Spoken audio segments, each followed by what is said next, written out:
You're saying this is a couple of years ago and he looks happy and healthy. Oh, we have pictures from him in December looking perfectly fine. He was fine in Christmas. Are you angry at the hospital?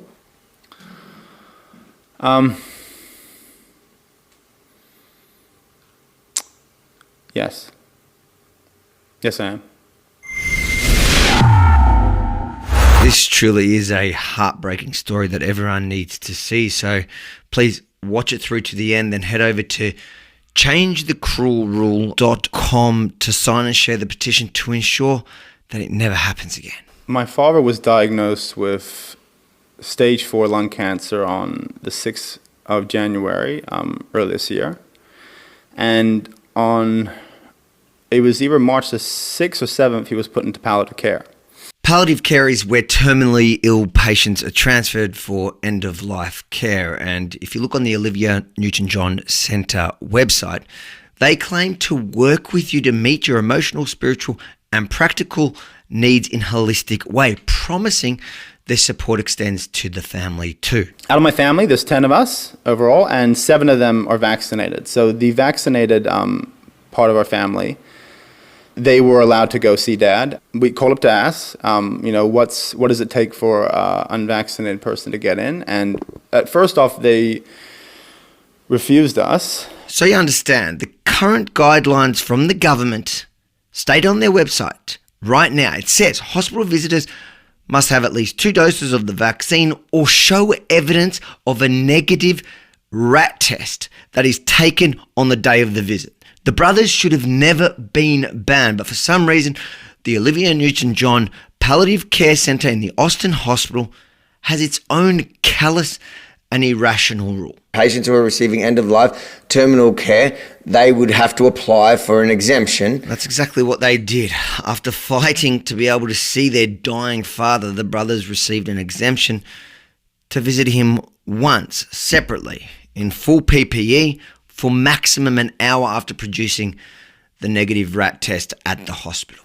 Obviously, when your father's very close to passing, he wants to see you and we want to see him. And for them to at first refuse us, and then once they gave us an exemption for only 1 hour and a one-off visit for the entirety of his stay, that's an unbelievable cruelty to us and Dad. Following their visit, the brothers then called the hospital to see if there was any chance that they could revisit their father before he dies within the expected month. We came in and we had an exemption to see my father. Now, the exemption, is it just once or can we come in again? It's a one-off for his whole admission. And that was explained to your mother when I got those exemptions granted. Can you explain why that is? It's a hospital policy with the COVID situation. To be honest, Dad, when I saw him, he was like, "I can't believe they let you in." Like that was his mindset. Like, as in they've been so cruel to unvaccinated people. Just it's so telling when he said that. It's like, I can't believe they even let you see me. When I was dying for 1 hour. So, that obviously that was really heartbreaking. I just don't understand because we take a negative rat test. But it's still limiting the risk to both patients and staff. So even if we have a negative rat test, we're still a risk? Yes, they only allow that one off. But are we still a risk even if we have a negative rat test?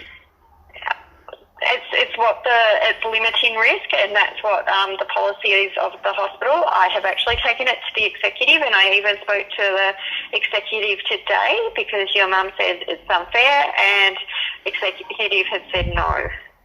It's what the policy is, and it was explained to your mother that it is a one-off exemption for the 1 hour, and that's all we can do. They didn't explain the science behind it. Pretty much the way it goes is you get a nurse and she just speaks for the hospital, and they'll just say, this isn't what I believe.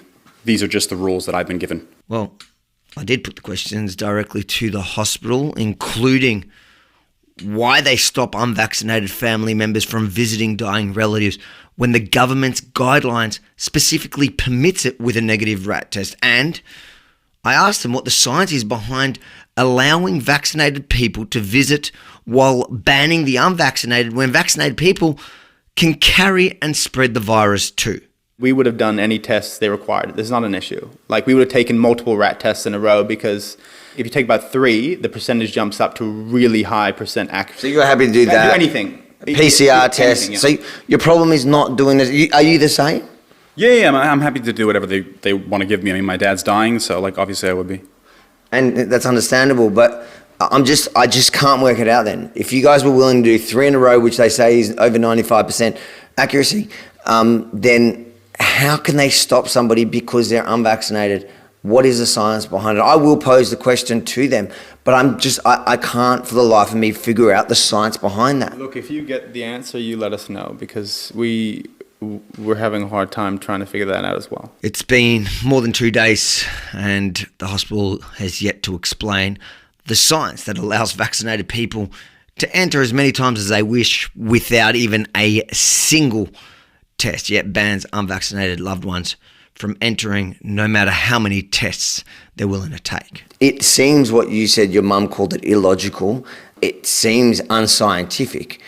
If you're willing to let the other 7 members of the family in as many times as they want without any tests, so they could likely be carrying the virus in, you're happy to let them in and out without a test, but you're going to ban the unvaccinated who are willing to do 3 rat tests, who are willing to do a PCR test, who are willing to do whatever test you want to make sure that they're coming in clean, but you're going to stop them only because they're unvaccinated.